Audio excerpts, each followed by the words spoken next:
Hydraulic jack आणि break सिस्टमसाठी hydraulic circuit शोधण्यावर लक्ष केंद्रित करणाऱ्या या सत्रात आपले स्वागत आहे। या मॉड्यूलचे उद्दिष्ट तुम्हाला ज्ञान आणि क्षमताने सुसज्ज करणे आहे। हायड्रॉलिक जॅक सिस्टममध्ये हायड्रॉलिक सर्किटचे कंपोनेंट आणि प्रवाह शिकणे हा उद्देश आहे। आवश्यक टूल्स, उपकरणे आणि सामग्री: trainees tool kit, hydraulic jack trolley type, गरजेनुसार कॉटन वेस्ट, आवश्यकतेनुसार हायड्रॉलिक फ्लुइड। जॅक हे जड वस्तू उचलण्यासाठी, विशेषतः मोटार वाहनाचे ॲक्सल वाढविण्यासाठी वापरले जाणारे उपकरण आहे। मेकॅनिक्समध्ये ज्या प्रकारचे जॅक सादर केले जातात त्या विषयात खोलात जाऊया। मुळात जॅकचे दोन प्रकार आहेत। पहिला प्रकार हायड्रॉलिक जॅक आहे, जे बल गुणाकार साध्य करण्यासाठी हायड्रॉलिक फ्लुइड किंवा ऑइल यासारख्या कॉम्प्रेस्ड द्रव पदार्थाचा वापर करते। पोर्टेबल फ्लोर जॅकचा आणखी एक प्रकार म्हणजे न्यूमॅटिक जॅक, जे कार किंवा ट्रकसारख्या वाहनांना उचलण्याकरिता कॉम्प्रेस्ड हवेचा वापर करते। आता हायड्रॉलिक रिझर्वायर बद्दल जाणून घेऊया। ही एक टाकी आहे जी हायड्रॉलिक सिस्टमसाठी आवश्यक तेल साठवण्यासाठी वापरली जाते। ते तेलातील सूक्ष्म कण काढून स्वच्छ म्हणून देखील कार्य करतात। तेल शुद्ध आणि स्वच्छ आहे याची खात्री करतात। फ्लॅंजर वाल्व हा एक प्रकारचा वाल्व आहे जो पाईपमधील द्रवपदार्थांचा प्रवाहावर नियंत्रण ठेवण्यासाठी वापरला जातो।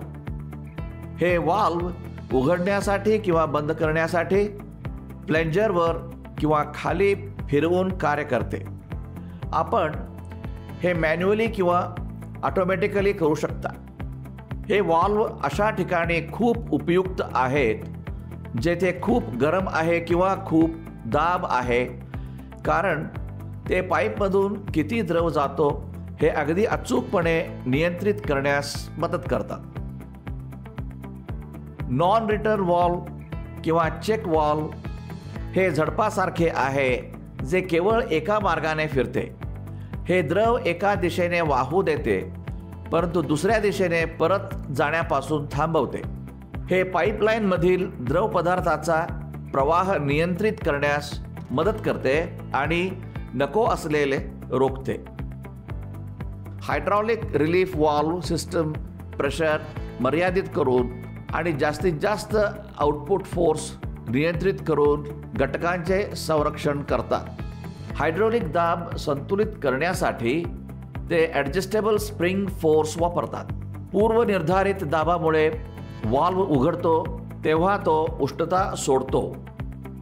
हायड्रॉलिक जॅक एका सिलेंडरमधून दुसऱ्या सिलेंडरमध्ये ऑइल हलविण्यासाठी पंप फ्लॅंजर वापरून कार्य करतात। जेव्हा फ्लॅंजर मागे खेचले जाते तेव्हा ते सक्शन वाल्वद्वारे पंप चेंबरमध्ये ऑइल ओढते।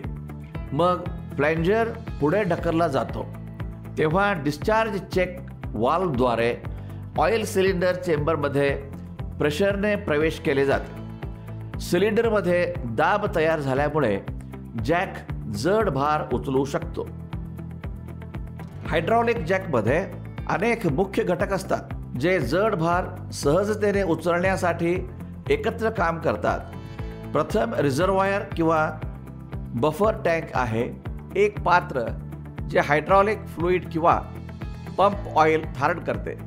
हा द्रव उचलण्याच्या यंत्रणेवर दबाव हस्तांतरित करण्यात महत्त्वपूर्ण भूमिका बजावेल।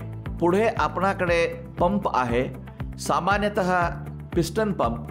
हे पंप लिव्हर ऑपरेट करून किंवा वर खाली हालचाल करून सक्रिय केले जाते।